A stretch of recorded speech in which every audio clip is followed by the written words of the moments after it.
frank. Further fantastic announcements today from you and BoxNation's link up with BT.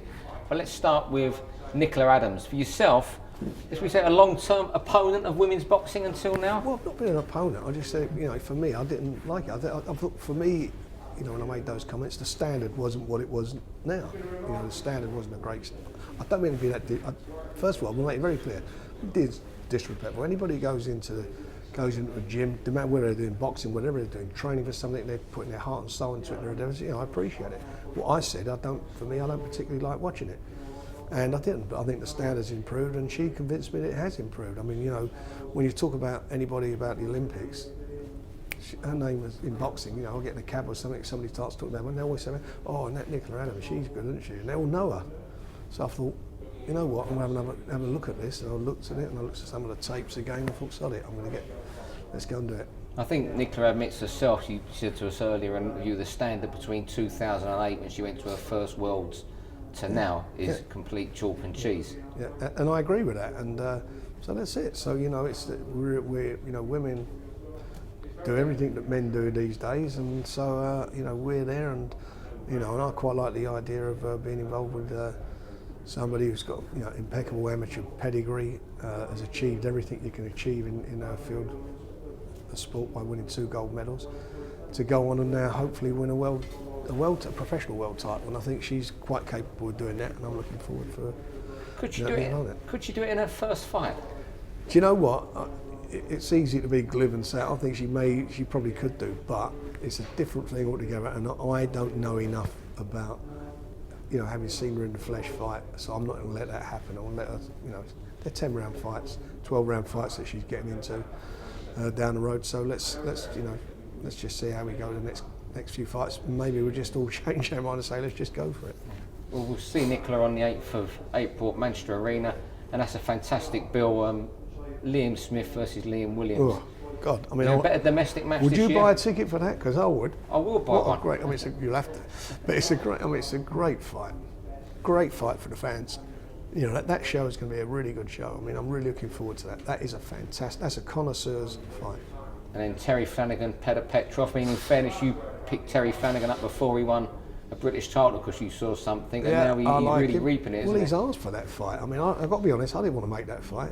He asked for it, and we've made it. So you've got 2 really good competitive fights, on the bill, top of the bill. You've got Nicola making a professional debut. You've got Daniel Dubois making his professional debut, plus other fights we're going to announce next week. It's a cracking card, and it's a real good night's boxing. Daniel Dubois was on that bill. I mean, everyone's talking about Joe Joyce as the Olympian who was going to turn pro everyone would want, and you seem to have sneaked in and got the. Well, I like Joe Joyce. I mean, I think he's a tremendous personality, and he's done fantastically well. Silver medal. I thought he actually won. I thought he won that fight. I don't think it was a great decision, in my opinion. But having said that, we're in the business of young talent as well, and he's young talent, and we've signed him. I think he's got great potential. The reports I've heard from people I respect and in the business have told me that he's more than held his own in quite a few sparring sessions with good pros and world champions like Anthony Joshua, and also and sparred with Joe Joyce as well. And then 23rd of April, St George's Day. Yep. Go to Leicester. Yep, big clash, Tommy Langford and. I know, for England and St George. British middleweight title. Yeah. Well, that's a great fight, isn't it? It's a nice fight on there, and we've got a good undercard on there as well. Tyrone Nurse is fighting on the same card. We've got Lynn Woodstock's on there, and a lot of other fights that we're going to. So I'm pleased with that, and Tommy's ranked number 2 now by the WBO, so he's got a lot of interest in what's happening with Billy Joe Saunders. So there's lots of things going on there which hopefully might turn into a big title fight this year. And then someone you mentioned there, Leon Woodstock, a lot of people seem to be getting excited about, who's from Leicester. Well, they should get excited about him. He's colourful, he looks the part, he can fight, most importantly. I like him. When I see him, I said, let's get him, sign him, I want to get involved with him. And he is, and that's one of the reasons we're in Leicester. And then you're back in London, the Copper Box Arena. Yep. Bradley Skeet faces his mandatory challenger, Shane Singleton. Yeah, it's his mandatory, so it's an ordered fight, so hopefully Bradley will come through that. He can't take his eye off the ball, and Bradley's got to go out and make a statement in this fight, and hopefully we'll get him in some sort of world title fight this year. He's done well, Bradley, because he got a lot of stick, didn't he, in the past? Well, I'll tell you something about him. You know, he sat down, and it was, you know, and he's a nice, really got. He's a good fella. You know, talk to him. He's sensible, and you know, no one likes to be criticised. Nobody. And you know, when I said to him, look, you know, you win fights. You've got a great boxing brain, but that safety first approach just isn't turning the fans on. And then he went out and stopped 7 on the trot. So, what can you do? He knows what he has to do. Unfortunately, his last fight, he banged his hand up. But he's, I like Bradley, and he's a very difficult fighter to beat. I mean, you know, it was a good win for him last year, beating Edgington, because I didn't fancy Edgington at all, but a lot of people fancied him.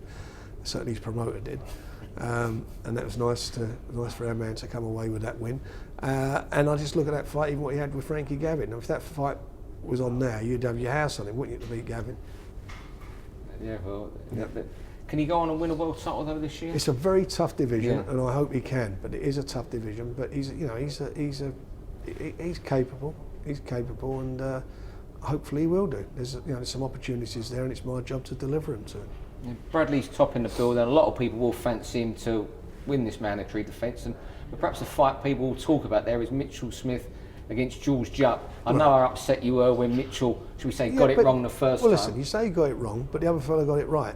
You know, George is a consummate professional. He got it right, and he went out there and he done what he had to do. So now Mitchell knows that he can't afford to sod around. He knows that fight for him is a fight that he can't. You know, he's got to go out and show what he's got. He wants to reverse that loss.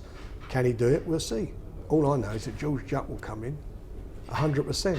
Because that's what he is, and hopefully now with Mitchell's now he's now being trained by Adam Booth, and let's hope he gets it. And what the reports are, he is getting it together. So it's an opportunity for him to wipe that slate clean. Do we still have to take into consideration that he's still only 24 and he's a baby? Yeah, he's a baby. You know, but he's a talented fighter, and I think sometimes a loss can be better than having 10 wins, because we all know what it's like winning. When you suddenly get that, it's a bit of, get your feet back on the floor, down to earth, and it's sometimes it's a humbling experience. You know, we all have it in our lives, don't we? Things don't work out our way, and you hopefully learn from them. If you're sensible, you learn from them, and he's a sensible lad. And the fourth show you announced as these battery of big fights that are coming up. Josh Warrington will be fighting Marco McCulloch from Belfast, Leeds Arena. That place is going to be rocking, isn't it? It is, and I've seen, obviously when he was with the other side, that place was full, and I just understand why he wasn't so regular. But we're going to let him fight regular. He's a lovely lad. He's got a good team behind him. Steve Wood's his manager, and also his trainer and dad, Sean. Fantastic to work with, and I'm just really looking forward to to building Leeds into being a real fight. It is a fight city, but on a regular basis. And obviously with Nicola, she'll be making homecoming debut there on that same show. So that we've got the two stars of Leeds there, and we're looking to obviously build that into a situation where we can get to Leeds United Football Ground and put a big night of boxing on there. Also at the press conference was Billy Joe Saunders. He's also gone with Adam Booth. Is that a good move for him, do you think? Well, look, he left Jimmy. Jimmy done fantastic with him. They work very well together. I don't know what's going on behind the scenes. It is what it is, and he's got to move on. Adam is a quality trainer. He doesn't stand any nonsense. And Bill, he didn't have a good year last year. Some of it was self-inflicted. Couple of problems with injuries, and also the fact that we agreed terms with Eubanks and he pulled out the fight, so it's quite frustrating for him. And cut a long story short, he's this year he's got to make his year, so we'll be announcing a big fight for him next week. And he was unlucky with the Canelo fights. They opted for Chavez, which was understandable. Mexican Independence Day, 2 Mexicans fighting. It's a no-brainer. And Bill's performance, wasn't that great in his last fight. We all acknowledge that. And the biggest, no one's more critical of Bill than Bill himself. But it's done. That's gone. Then we move on, and he's got the title, and it's up to him now to show everybody what we all know, that he's one of the best super middleweights out there, and middleweights out there. And for me,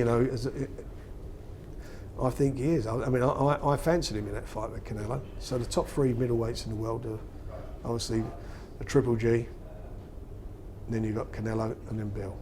All the others behind. I mean, I think, you know, Bill's he's beaten good fighters. He's got into a lot of fights where he's been the underdog and he's upset the odds every time. He's probably beaten more undefeated fighters than any other British fighter I can think of. And would there be any elements of surprise when you announce this fight for him next week? I hope so. I hope so. If we get it over the line, that's what it's all about, isn't it? You know, what we're trying to get put together. I hope will come off. And someone was missed today was Paul Butler. He's got a I'm world gutted, title you know, fight. and you know what? That's down to that was a cock up in my office. You know, I said, "Where's Paul?" And then, anyway, apparently for some reason, and I am a massive apology. I'm gutted about that. We're trying to make that fight with McDonald, and it seems to me that from what I'm hearing that we're getting there. So that's the fight I want for him. You know, him against McDonald. It's a great fight. Well, we had one stack of announcements today. When can we expect the next week? Next week. And don't forget, you know, you're missing a couple of others out. You've got Parker, Hughie Fury.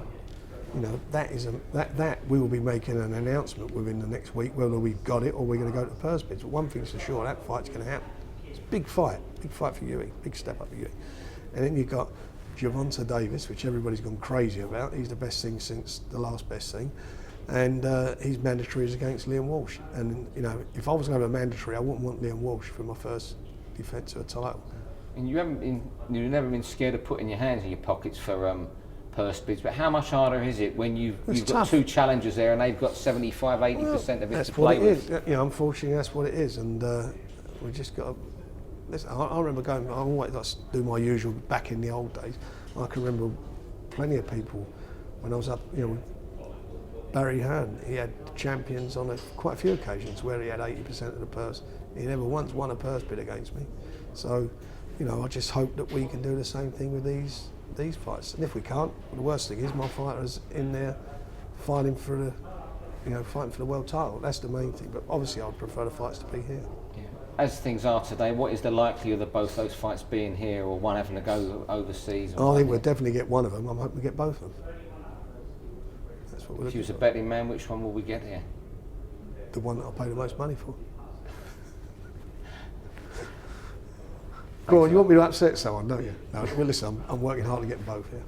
That's what we're trying to do.